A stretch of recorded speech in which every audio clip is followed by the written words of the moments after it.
দেশ আৰু জাতিয়ে পাহৰিব নোৱাৰা এক বীৰত্বৰ নাম বীৰ চিলাৰায়। জন্ম জয়ন্তীৰ পবিত্ৰ দিনটোত মহান যোদ্ধাগৰাকীক ৰাজ্যজুৰি স্মৰণ। ৰাজ্য চৰকাৰৰ উদ্যোগত আমিনগাঁৱত চিলাৰায় দিৱসৰ কেন্দ্ৰীয় কাৰ্যসূচী। বৰ অসমৰ বৰভেটিত জন্ম লাভ কৰা বহু বীৰ পুৰুষৰ পৰাক্ৰমত সেও মানিছিল শত্ৰু সৈন্যই। আজি তেনে এজন বীৰ পুৰুষ বীৰ চিলাৰায়ৰ পবিত্ৰ জন্ম জয়ন্তী।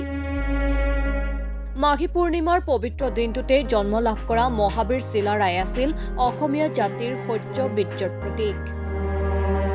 মহাবীৰ চিলাৰায়ৰ পৰাক্ৰম, ৰাজনৈতিক বিচক্ষণতা আৰু জাতিপ্ৰেম অসমীয়া জাতিৰ বাবে সম্পদ। চিলাৰায় আছিল এগৰাকী মহান যোদ্ধা, যাৰ বীৰত্ব আৰু দেশপ্ৰেম যুগ যুগান্তৰলৈ স্মৰণীয় হৈ থাকিব। জন্ম জয়ন্তীৰ পবিত্ৰ দিনটোত মহান যোদ্ধাগৰাকীক ৰাজ্যজুৰি স্মৰণ। দিনজোৰা কাৰ্যসূচীৰে জিলাই জিলাই পালন বীৰ চিলাৰায় দিৱস। সাংস্কৃতিক পৰিক্ৰমা বিভাগৰ উদ্যোগত সদৌ অসম কোচ ৰাজবংশী সন্মিলনৰ সহযোগত আমিনগাঁৱত অনুষ্ঠিত 514 সংখ্যক চিলাৰায় দিৱসৰ কেন্দ্ৰীয় কাৰ্যসূচী। অনুষ্ঠানত চিলাৰায় প্ৰতিমূৰ্তিৰ সন্মুখত সামৰিক অভিবাদন প্ৰদান কৰে কামৰূপ জিলা আৰক্ষীয়ে। আমিনগাঁৱৰ চিলাৰায় উদ্যানত অনুষ্ঠিত কেন্দ্ৰীয় কাৰ্যসূচীত উপস্থিত থাকি অসমৰ প্ৰতিটো জাতি জনগোষ্ঠীক জনজাতিৰ মৰ্যাদা প্ৰদান কৰাৰ দাবী বিধায়ক পৰমানন্দ ৰাজবংশীৰ। যিখিনি সুবিধা পাব লাগে সেইখিনি দিয়াৰ পিছত মই কিন্তু এটা কথা বিশ্বাসী, সেয়া হৈছে কি গোটেই অসমখনকে জনজাতিৰ মৰ্যাদা দিব লাগে।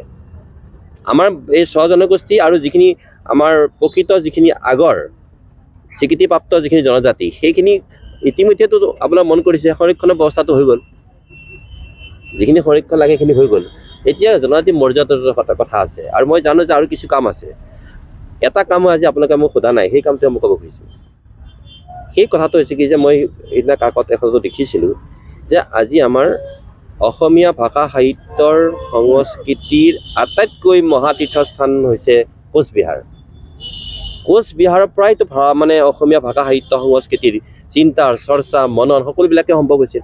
আজি আমি কিয় এইহেন মানে আমাৰ প্ৰধানমন্ত্ৰী নৰেন্দ্ৰ মোদী ডাঙৰীয়া থাকোঁতে, আমাৰ যিগৰাকী মানে গৃহমন্ত্ৰী ডাঙৰীয়া থাকোঁতে আৰু আমাৰ যশস্বী মুখ্যমন্ত্ৰীগৰাকী থাকোঁতে আমি কিয় সেই এটা কথা স্পষ্ট যে আমাৰ অসমৰ মহাবীৰসকলক, অসমৰ মহাপুৰুষসকলক যি ধৰণে ৰাষ্ট্ৰীয় পৰ্যায়ত বা আন্তঃৰাষ্ট্ৰীয় পৰ্যায়ত প্ৰতিষ্ঠিত হ'ব লাগিছিল, বিভিন্ন কাৰণত আমি এই কামবিলাক বিগত সময়ত কৰিব পৰা নাছিলোঁ।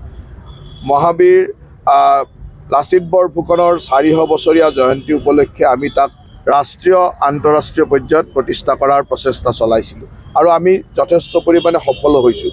এটা কথা ঠিক যে কোচ সাম্ৰাজ্যৰ এই মহাবীৰগৰাকীক চিলাৰায়কো সেই ধৰণে প্ৰতিষ্ঠিত কৰাৰ প্ৰচেষ্টা আমাৰ চৰকাৰৰ আছে আৰু ক্ৰমাগতভাৱে এই কামবিলাক চলি গৈ আছে। আজি আমাৰ চৰকাৰখনৰ বিকাশৰ লগে লগে এটা আমাৰ যি গৌৰৱোজ্জ্বল জাতীয় জীৱনৰ গাথা তাক আগবঢ়াই নিয়াও আমাৰ চৰকাৰখনৰ এখন মূল লক্ষ্য আৰু এই লক্ষ্যত মহাবীৰ চিলাৰায়ো থাকিব, বীৰ লাচিতো থাকিব আৰু তেনেকৈ মহাপুৰুষ শংকৰদেৱ, মহাপুৰুষ মাধৱদেৱৰ পৰা সকলোৱে থাকিব আৰু সেই কামবিলাক আমি চৰকাৰখনে সময়ে সময়ে কৰি যাম। চৰকাৰৰ উদ্যোগত অনুষ্ঠিত চিলাৰায় দিৱসৰ কেন্দ্ৰীয় অনুষ্ঠানত উপস্থিত থাকি ৰাজ্য চৰকাৰৰ হৈ বিশ্ব মহাবীৰগৰাকীক শ্ৰদ্ধাঞ্জলি অৰ্পণ কৰে মন্ত্ৰী জয়ন্ত মল্ল বৰুৱা আৰু বিজেপিৰ ৰাজ্যিক সভাপতি ভৱেশ কলিতাই। উক্ত অনুষ্ঠানতে বিশ্ব মহাবীৰগৰাকীৰ গুণ গৰিমা বিশ্ব দৰবাৰত প্ৰতিষ্ঠা কৰাৰ ক্ষেত্ৰত সুমাহিৰ কথা স্বীকাৰ শাসকীয় মন্ত্ৰী বিধায়কগৰাকীৰ। উত্তৰ গুৱাহাটীৰ পৰা গোপাল ঠাকুৰীয়াৰ সহযোগত news desk report, my news.